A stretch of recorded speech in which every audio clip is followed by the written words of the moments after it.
Magandang araw po mga ka-sports. Balik practice na po ang Gilas Pilipinas matapos inulunsad nila ang 18-man pool via SBP page. At hindi lang yan, good news to.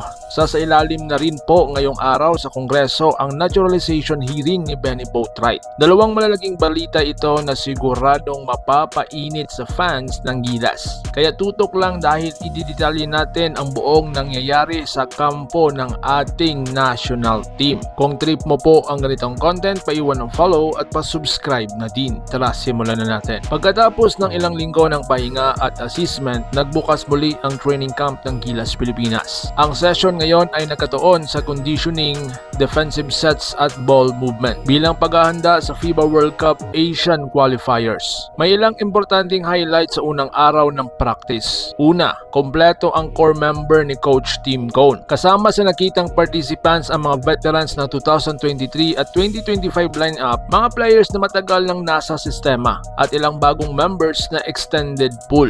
Nakakatuwa dahil high energy agad ang buong team, walang malamya, walang natatamad-tamaran, lahat sabik magbalik sa court. Pangalawa, focus sa discipline at spacing. Sa unang araw pa lang binalik